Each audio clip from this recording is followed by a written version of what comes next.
Excuse me, you guys.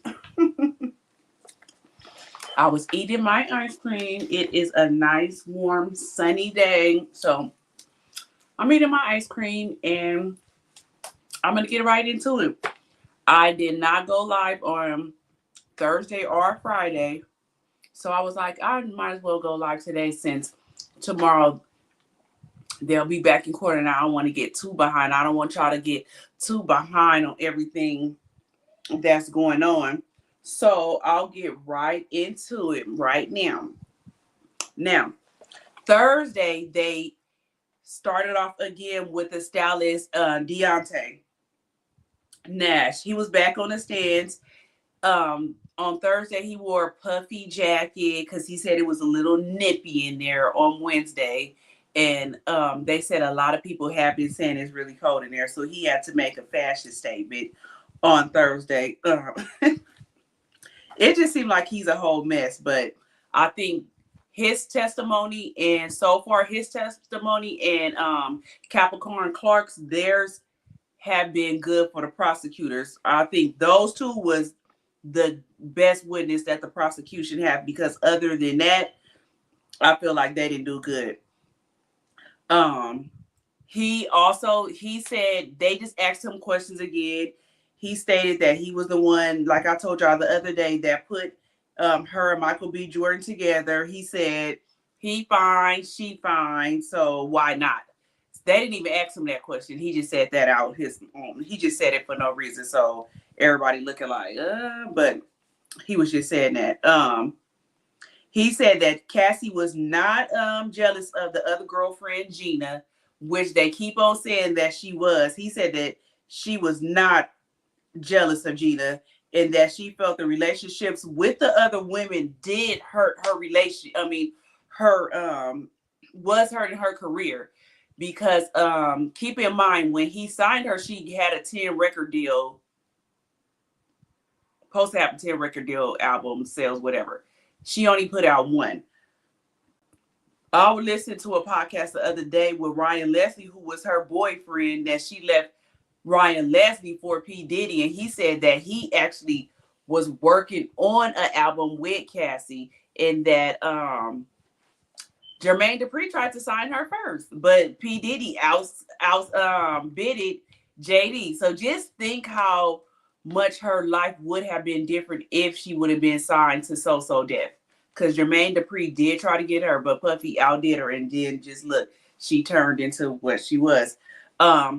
He said she really did not know how to sing. So that was true. She was a pretty face. She was a model. She was a model before all of this. So she had billboards up in New York and everything. So she was a model when Ryan Leslie met her, and he said that she asked him, could he help her do a song for her mom for her birthday? And that's when Tommy Natola saw her. That's the one that Mariah Carey was married to and made everybody else big. I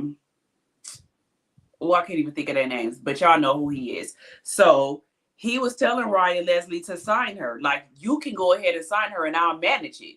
But P. Diddy ended up signing her. So that's how that started. But he said that Deontay said that Cassie was not jealous of the girlfriend, Gina, which I'm pretty sure she will be on the stand soon. He said it, but she did feel like the relationships with those women was hurting her career. And now that I hear everything, I feel like it was too.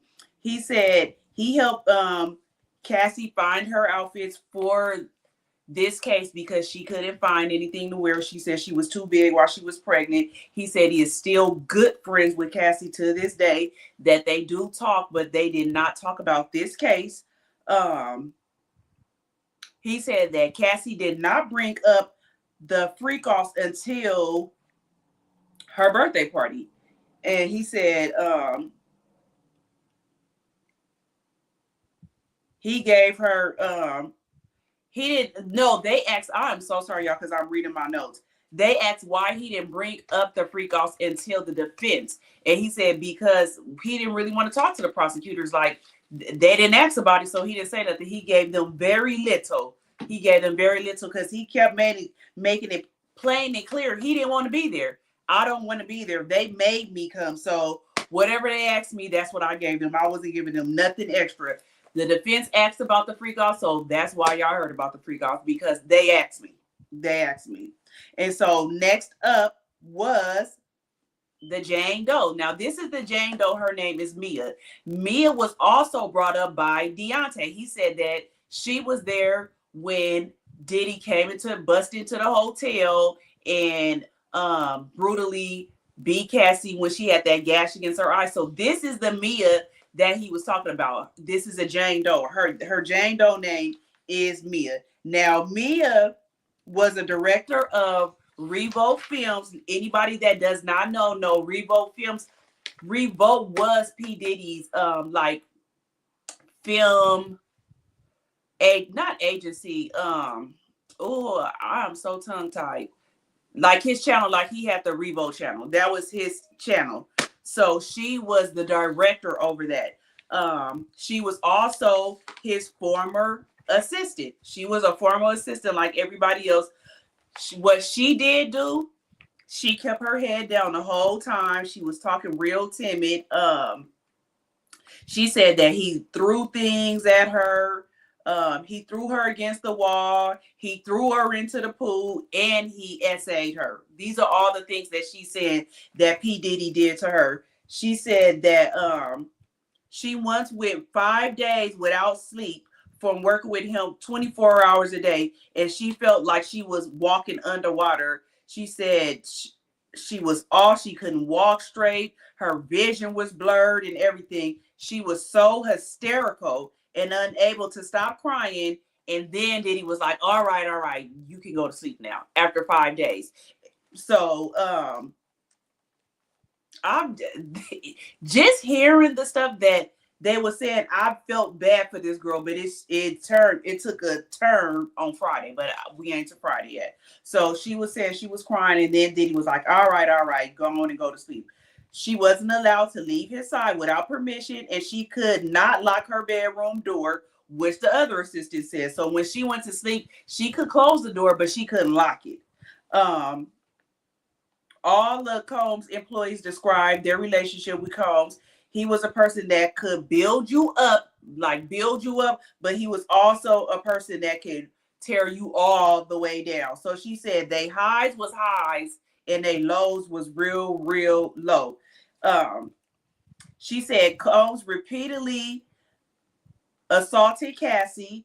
She once saw Combs throw her on the ground and crack her head open.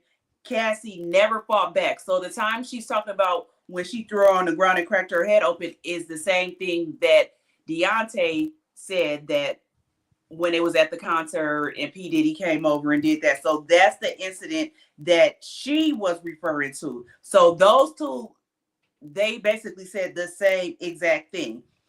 They asked how many times had she saw Combs be violent with Cassie, and she said all the time. I don't even have a number. It was just all the time. So I don't know how many times he did it. She echoed the story Deontay told yesterday when they said they were in the apartment and he slammed her head into the bed frame, which I said a few minutes ago. The same things. She had to clean up hotel rooms after the F-offs. She said that there would be wax everywhere, broken glass, water all over the place, and even sometimes blood, which Combs said it would be menstrual blood, which is disgusting, but she had to clean that up. Hotel nights, which is the F-offs, would be followed by man down days. So the man down days were the day where Cassie and Diddy would just be asleep for 3 and 4 days at a time because they had to recuperate from the F off. So those were the man down days, and those were the days she said that she was able to relax and rest. Those were the days, but she still was always on call and she lived there. She said that one time he threw a hot bowl of spaghetti at her. Then he threw turkey meat at her. He also one time threw a computer at her. These are all the things that she said that he was doing to her. She said the spaghetti, he was upset because she attempted to go change her tampon. So she said it was so bad she could never leave his side. She said that it was blood coming down her leg. And she was telling him, like, I need to go change my tampon. And she tried to leave, and that's when he threw the spaghetti at her head. Like, just imagine that. Like, I wonder, did she tell him, like, I need to go change my tampon? Like, do you have to tell somebody that? So this is when I'm feeling like, dang. He told her after that to get the F up out his house. Get the F up out my house. Go on and leave since you're trying to leave. And I'm telling you, you can't go nowhere. Get the F up out my house. She said one day in 2013, Diddy took her phone and ran into the men's restroom. This was at Revo.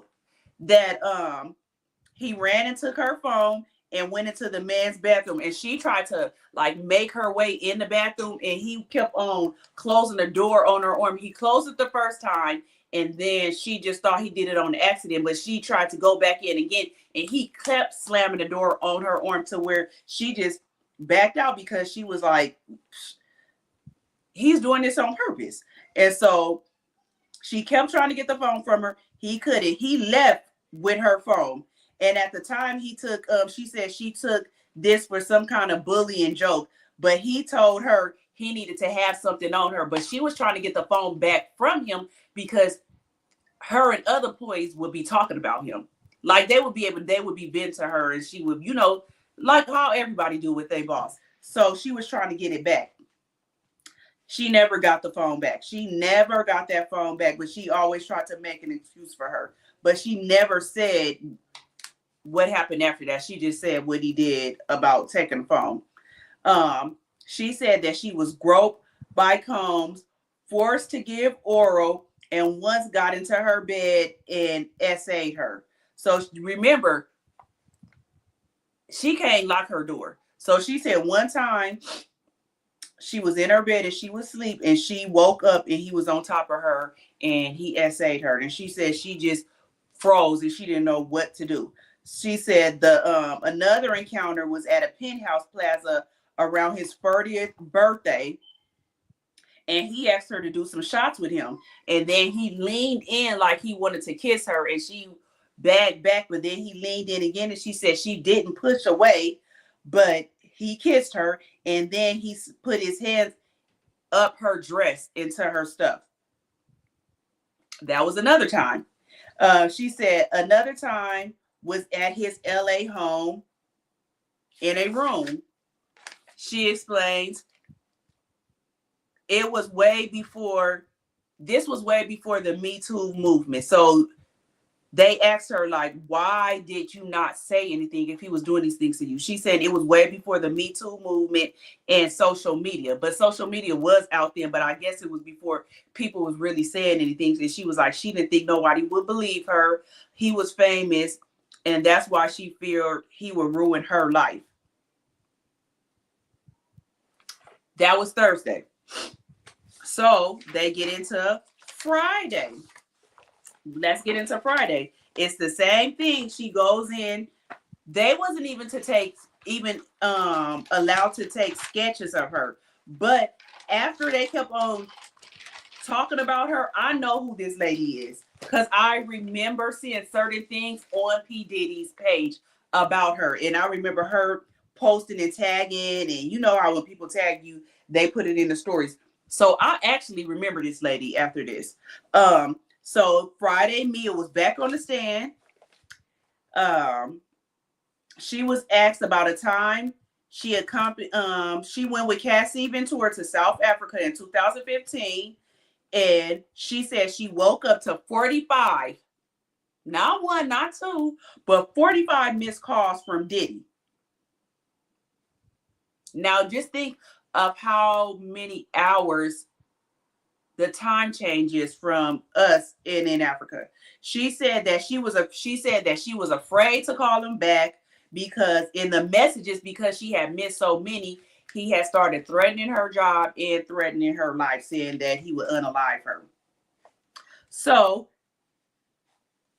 he was mad. Diddy was mad because he found out that Cassie found out about him and another woman while she was out in Africa. So when she found out about that, she said she didn't want to talk to him no more. So that's when she found out about the girl Gina, and that's when the stylist Deontay said that he was like, shoot, I might as well hook her up with Michael B. Jordan. Then, like, if he doing that, I'm gonna hook you up with somebody that's fine too. So Mia was afraid to contact P. Diddy back. And so she said Cassie ignored the text because she learned, like I said, he was seeing another woman. Mia said Diddy told her, you need to get back to the United States right now. Get on a flight and get back out here right now. You need to come back right now. And he was like, I don't care what Cassie is saying. Like, you work for me. You need to come back to the United States right now or you getting fired. So she said that she tried to book a flight back out there, but she didn't have enough money. So once she seen that he kept on, said she needed to come back, she needed to come back. She let a day go by, and then she was like, oh, just checking on you, but I need money to get back, like trying to check his temperature and everything. But he wasn't going for it. He's telling her she needs to get back, and she was getting fired when she came back. So he was also told her if she did not come back, that he was going to tell Cassie about them having sexual intercourse. Now, remember, she was saying that it was SA. Diddy was saying that she did it because she wanted to, and she wanted to take Cassie's place. So he was going to tell Cassie about them having sexual relations. I'm trying to fix the words I'm saying. Sexual relations, and he was going to do all that stuff, and she was going to get fired. So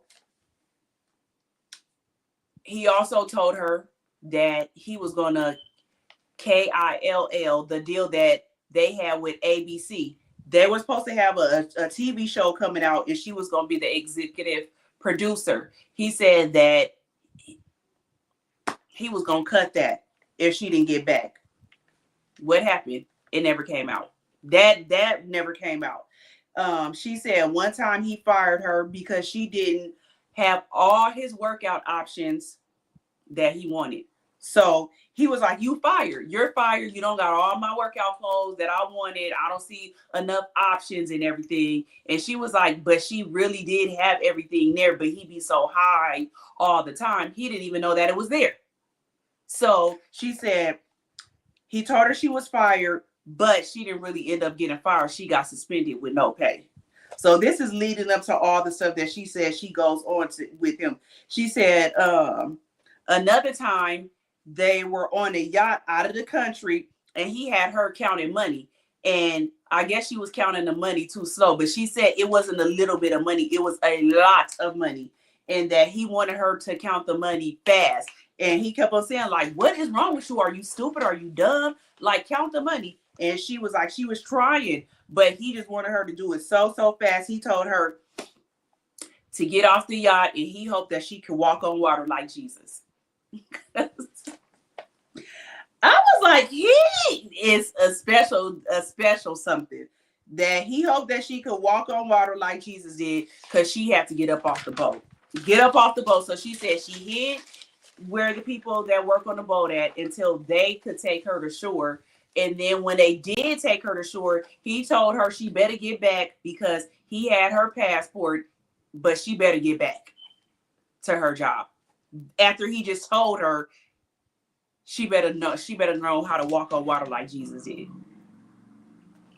So she said she quit her job in 2017 and was told by executives at the company to retain an attorney to get back wages and bonuses. This made Diddy super mad. He was mad because he was like, how dare you do this to me after how good you had it? You're the one who quit. I didn't fire you. You quit. So she ended up getting a settlement for $400,000, which she had to split with her attorneys. But catch this. In the lawsuit that she filed, she said that he sexually assaulted her, SA'd her. Oops. But once it came time, she didn't put that in there. But she wanted 10 million. She wanted 10 million. So if P. Diddy SA'd you and you really had to prove, why would you not put that in your settlement if you wanted 10 million and you only ended up getting 400,000? Like, you really could have got your 10 million right there. Right there. But she ended up only getting 400,000, which she had to split with her attorney. So she walked away with a little bit over 200,000. Hold on.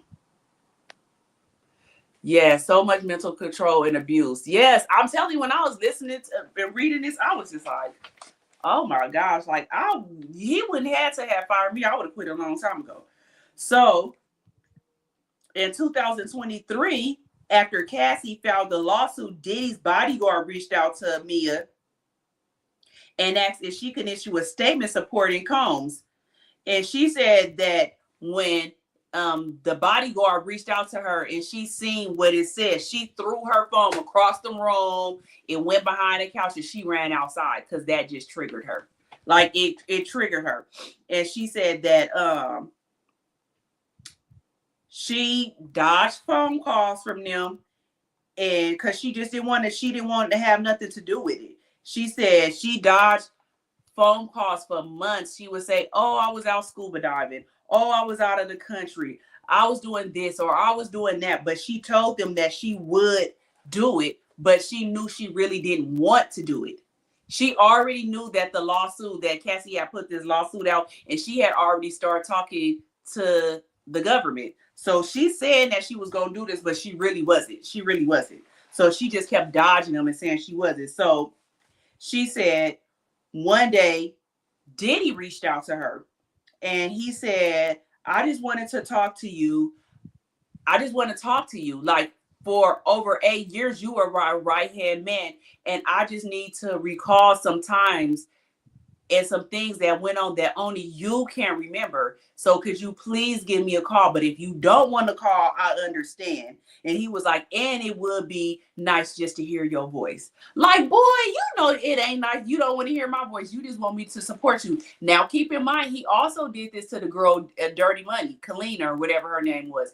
He psycho called her, and then she put out a statement saying that what Don had said, she didn't go through the same thing that Don went through. Like, she didn't go through the same thing, but they found out that Diddy had psycho called her too. So those things kind of do go coexist. It's going neck and neck with what they were saying that happened with the girl from Dirty Money and her. So she said that Diddy was like, if you don't want to call me back, it's fine. Like, but you know, if you do, thank you. She said she never called him back. She never called him back. She said that she struggled to find work. Still to this day, she struggles to find work long term because mental health effects. Responding to emails and all that stuff just trigger her. If somebody called her name from across the room at work, Mia, that triggers her, and she can't do it. So she really can't find long-term work because of the PTSD that she has for working with Diddy. She ain't been able to work. So now the defense team comes up there. They was not playing. Like, they was not playing. They went straight to her social media account on IG. Straight to it. So they went straight to the IG post. On one post, she said, oh, I'm just with the #1 guy on the Forbes. He's getting me a vanilla latte from Starbucks. That's how my day's going. Another post she put up, she's dressed, she's on the table, and Diddy is dressed like a doctor delivering her baby. And these are from her personal account. This ain't no bad boy account or nothing. This is from her personal account. And they asked her, why would you put all this stuff up if this man is abusing you and doing all this stuff? She was like, oh, I didn't want my family and friends to know that I was in misery. So she was like, IG is a place where it's fake. You just put up good things. You don't really put how your life is really going. You only put up fake things. So the defense said, so you post a person that SA'd you delivering the baby the day after you said that he SA'd you? You will post a picture like that? And she starts stuttering and doing all that stuff. Like, why would you post that picture of a man doing that to you? And you said that he SA'd you the day before that. She said the same thing. It's just, you just post a life. I didn't never even think of it like that. It's like, I don't know why I posted it. Another post she shouted out her mentor. This is the same day that she said that he SA'd her. She posted this, said, shout out to my mentor, my brother, my best friend. Whoop, whoop, whoop. This was the same day that he supposedly SA'd her.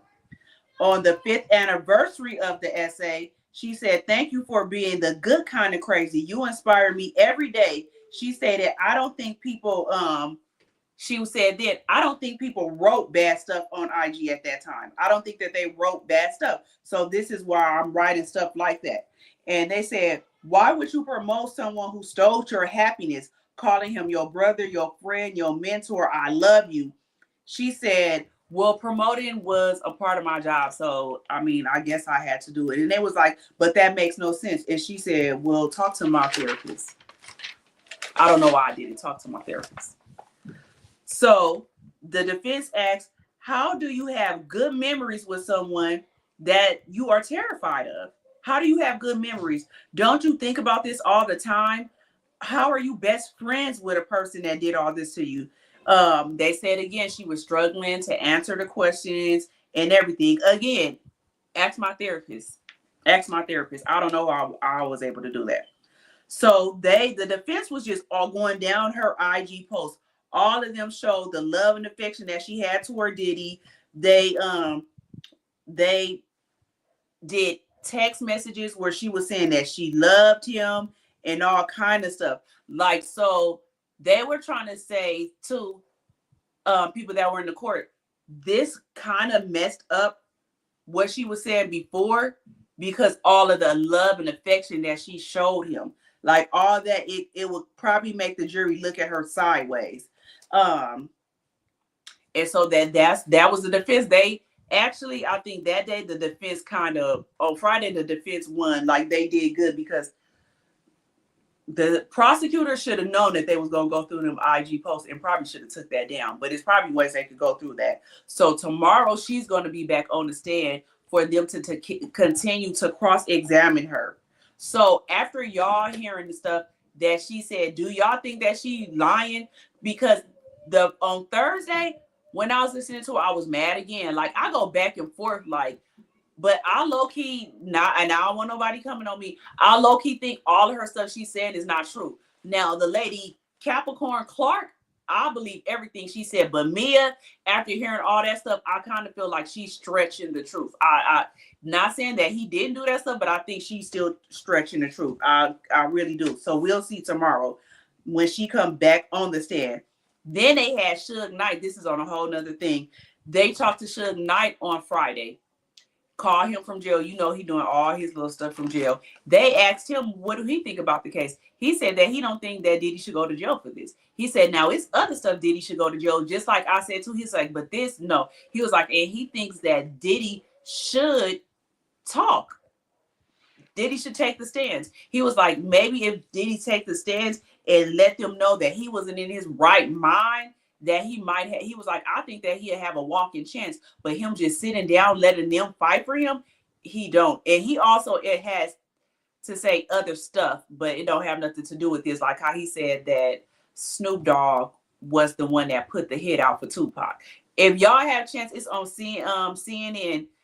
I was floored when I was listening to that. He was like, if he put the audio out, like Snoop Dogg would go to jail forever.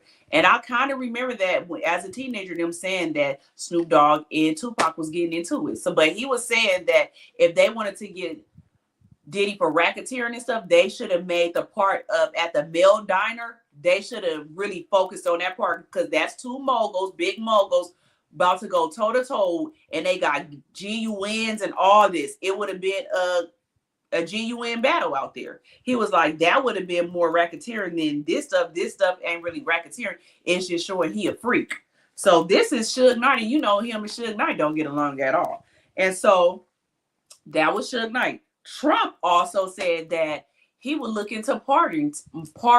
Oh my gosh. He would pardon Diddy after he looks into the case. He said he haven't been really keeping up with the case, but once he looks into the evidence, he wouldn't mind doing that. And y'all see how he been letting people out of jail in the past week.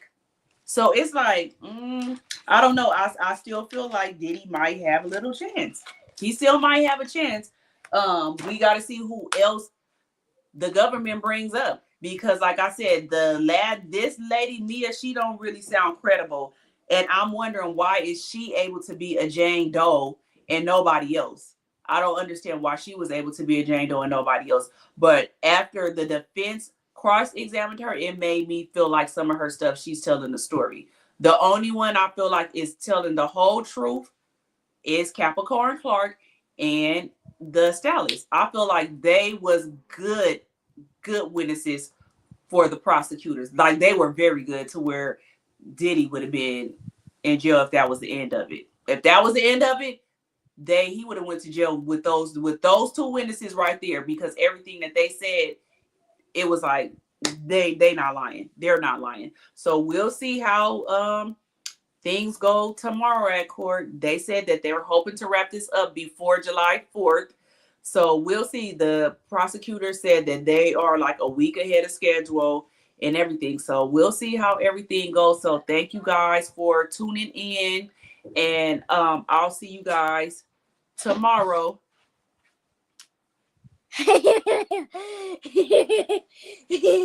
Say bye to everybody, Amir. Bye, everybody. Say happy Sunday. Happy Sunday, everybody. Have a great week. Have a great week. We're gonna have ice cream. All right. Goodbye, everybody. Guys.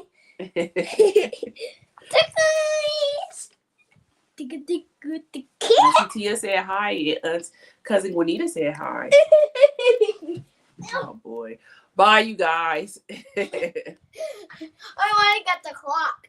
Okay, get it.